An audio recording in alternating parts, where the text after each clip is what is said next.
keep making me money. Well, excuse me.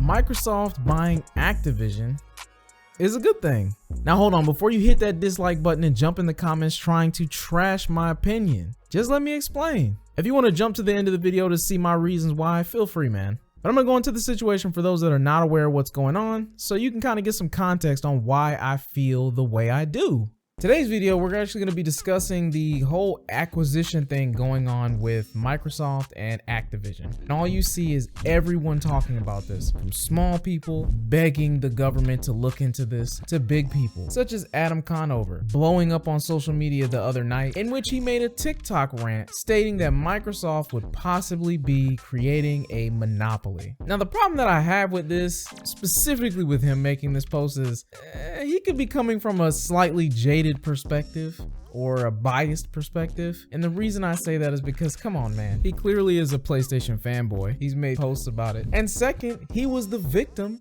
of what happens when an acquisition or a merger goes down. They shut his show down, man, after AT&T stepped in. And now look at this man. He's locked to tweeting on Twitter. I don't know. He probably does other stuff. I'm not gonna roast this guy. That's not the point of this video. Anyway, I kind of wanted to give my perspective on this whole situation because the way that I feel about acquisitions, specifically the kind with purchasing big, I guess, publishers like Activision and Blizzard. But before we get into that, we're gonna start with a few things to kind of give some context to, I guess, why I feel the way I feel about this. So we're gonna start with, what is an acquisition?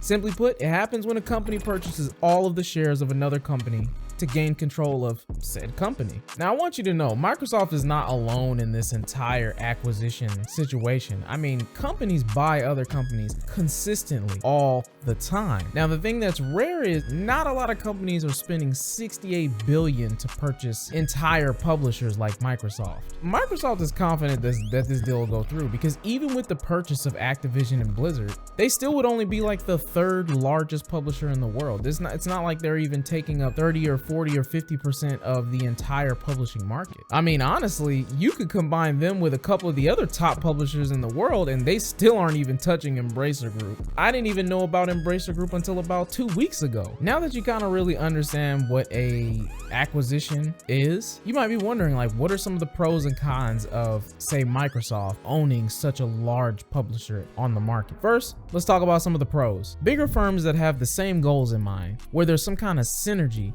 could equal more efficient releases of games. The possibility that two companies working in tandem that both have the same end goal, which is bringing great games to the market, could equal better games. I mean, once Sony made a lot of these acquisitions between some of the companies that they've owned, their games have been some of the most critically acclaimed games on the market, and it's not impossible for Microsoft to do the same. Call of Duty could return to its former glory. Lower prices from the efficiency of scale and synergy. The more finances available, the bigger the companies, the easier it is to put out content. Maybe the prices could go down for one specific platform. Games have been going up in cost to $70 now. It's possible Microsoft could lower prices and keep them at $60 for some games, though I doubt that they'll do that. Currently, Microsoft's biggest deal is Game Pass. And if you haven't heard, that's between $10 and $15, super cheap. And you can get to play anything under the Microsoft Game Studios and Xbox platform for that small monthly fee. It's practically cheaper than Netflix. More investment in research could equal higher profits. This could bring in more money to Microsoft, which could mean more investment in games, which could mean better products as well. Again, this is best case scenario.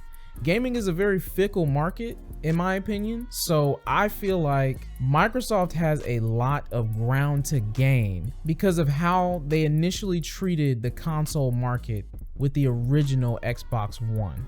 This generation has started since Phil Spencer has taken over. He's been creating a lot of goodwill with gamers that do like to enjoy the Xbox platform. So I guess we'll kind of have to see where this one goes. Another pro of acquisitions or mergers is this could save an unprofitable business from going under. And the thing with Activision is it wasn't technically going under. It is one of the most profitable gaming companies on the planet. But what they have been dealing with is a ton of negative press due to harassment probes that have been going on, people complaining about sexual harassment, and tons of misconduct within the company. Now with those pros, you could see why there could be some good in purchasing other companies that are in line with the same goal that you have. Well, with that being said, we gotta also talk about some of these cons. Number one, higher prices. Now that can only be a problem if there is a monopoly and that company that has that monopoly is the main and practically only company that you can get what you want from. Another problem that can happen with acquisitions, now again, this is if this was a monopoly situation, is that companies could become very inefficient. And the reason why is because they don't have competition. They're not forced to change. Think about it this way. Your ISP in your local area, you might only have one, right? They probably offer subpar internet service for ridiculously high prices, right? And because there's no competition, they have no reason to change. They don't have to offer you better service. I remember, this is just an example, but I remember in Colorado, I don't remember which city it was in, but I remember reading the article. The internet service provider there was providing that doo-doo service. And the people in that neighborhood were so tired of it that they started trying to lobby to get the state or their city to build their own internet service in that town.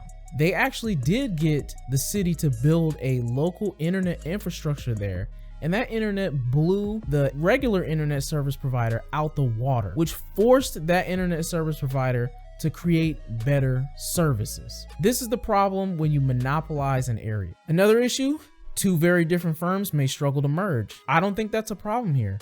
Both of these companies are in the same business, building games, selling services. So in this situation, this will probably be fine. Another problem, less choices for consumers. In this case, again, there's no less choices. I think that's a problem when there's a monopoly, but there's not a monopoly, so this is not an issue. Is this acquisition going to be good or bad? Well, that really depends. I feel like when it comes to gaming, its fan base can be very fickle.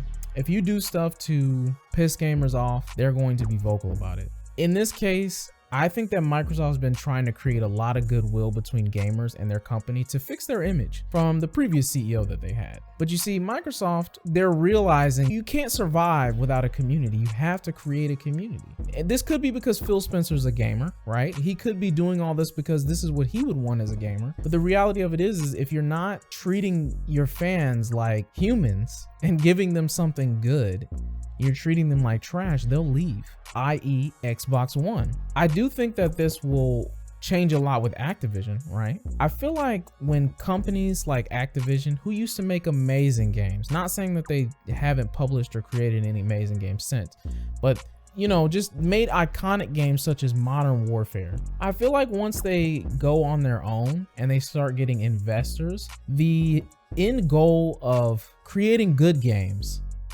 is on the back burner now. It's no longer about creating good games. It's about creating a return on investment for investors. And with that being said, that's where you get situations where companies like Activision are charging $2 for a red dot beam, just for a little red dot on the screen. It's a cash grab.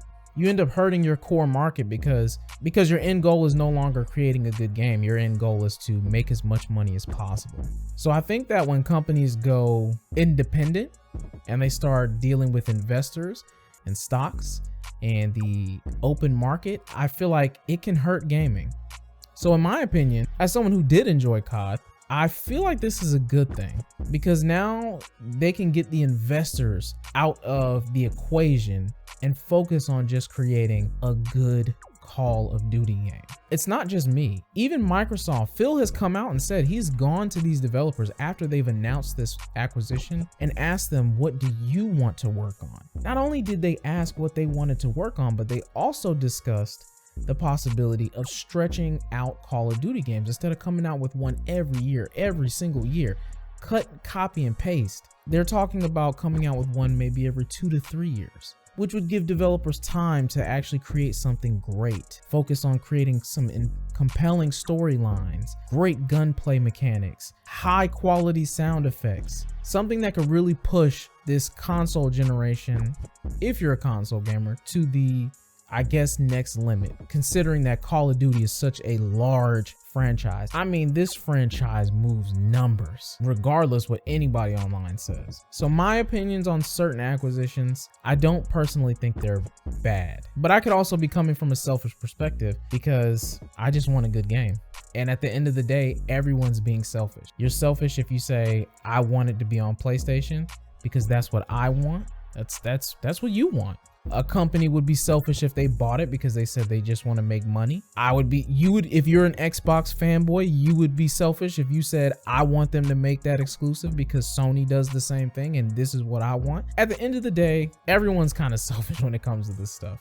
It could hurt the market, but I doubt it will. They have too much strong competition from companies like Nintendo and companies like PlayStation. I don't even think Nintendo needs to even get involved in this realm. I don't think Nintendo needs a Game Pass competitor. Would it help? Maybe. Would they make more money? Possibly. Do they care? Come on, man. It's Nintendo. You know they don't care. I don't know, but anyway, why don't you guys tell me your thoughts below? I'm kind of interested in hearing what everybody else thinks, right? You may think this is bad. I'm curious to know how you feel about this. I personally don't think it's bad, but hey, who am I? I'm coming from a selfish person. I play on PC. I want this to be optimized for my GPU. I don't know. I want it to be integrated with Windows. When I install Windows, Call of Duty better be installed on that shit. Anyway, if you enjoyed the content, like, comment, subscribe. With that being said, I'm your host, Rings. Peace. I'm out.